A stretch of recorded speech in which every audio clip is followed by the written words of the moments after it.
Greetings in the name of our Lord and Savior Jesus Christ.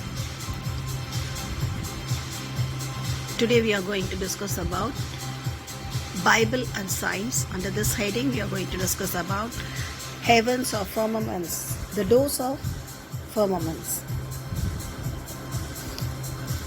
Last part we discussed about the doors of heavens.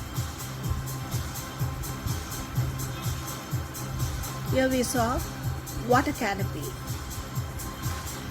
The doors of water canopy was destroyed and then human race reduced. Now we are going to discuss about the doors are strengthened by bars. That is a safety lock for all the doors. Psalm 147:13 says about this bars, He makes thy bars across your gates strong. He blesses your children. You and your children or your relatives or your church blessed only by strengthening your bars across your gates.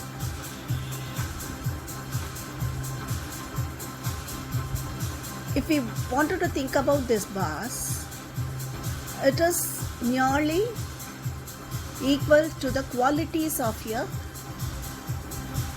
character or Christ-like characters.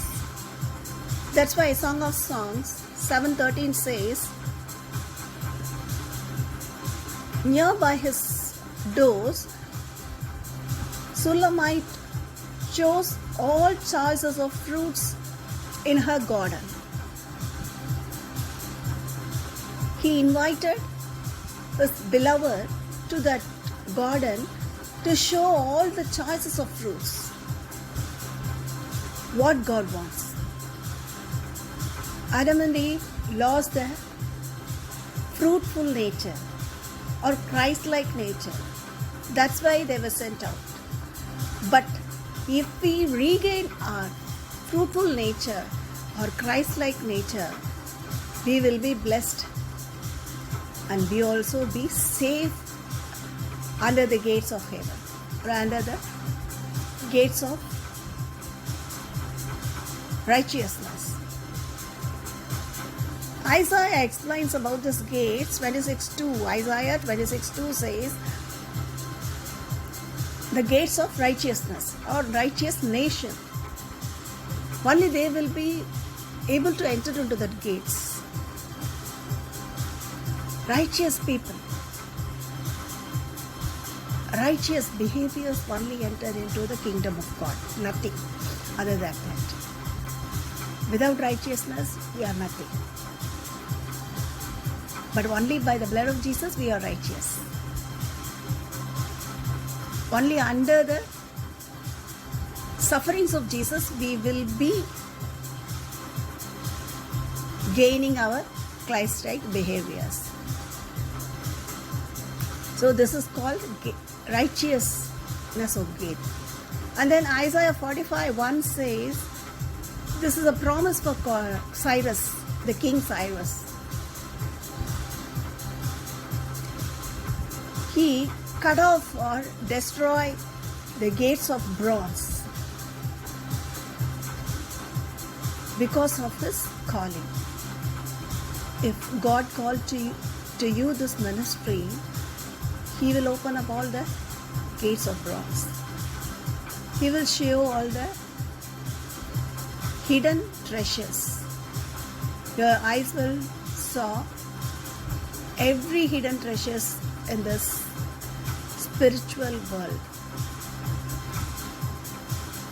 All the treasures will vanish, but the spiritual treasure never vanish. But this is not that much easy to enter into their gates.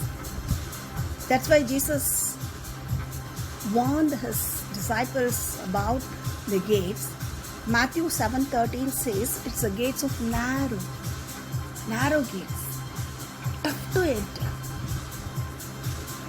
The meaning of narrow gates means all the sufferings. With all your sufferings, your faithfulness keep you moving on your ways to open up the gates of heaven. Otherwise, it's very impossible to enter in the gates. This is a narrow gate. This narrow gates or sufferings is the bridge to heaven and earth. So we have to build the bridge. If anyone throw the stones against you, you have to build the bridge. You never re-throw the stones to the enemy, but we have to build the bridge. This is the thing we have to do. Always with positive mind of spiritual nature. It's very easy to enter in the gates of heaven. If you enter into the gates of heaven with the thanksgiving, we will see 12 gates. Revelation 21:12 explains about this 12 gates made up of all kinds of crystals, rubies, and precious stones.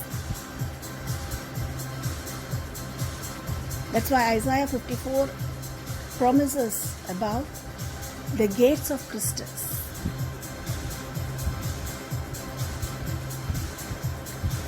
This gates of crystals means every suffering of our saints is a crystal or it's a precious stone. God will build the 12 gates by your sufferings, by our sufferings. Christ-like sufferings, not because of our own sins, but because of Jesus. If you suffer for Jesus Christ or for ministry of Jesus Christ, that will be the stones, precious stones of heavenly gates, or that 12 gates in Revelation 21. So that gates have to open up for you and me. God closed the doors of Eden garden to Adam and Eve because of fruitless nature. But if you are with fruitful nature, God will open up the heavenly gates and give you 12 gates made up of precious stones. And the road is made up of gold. Everything is with shining and with glittering, amazing kingdom of God. We have to overthrow all the sufferings and enter into the gates of heaven. God bless you all. Amen and amen.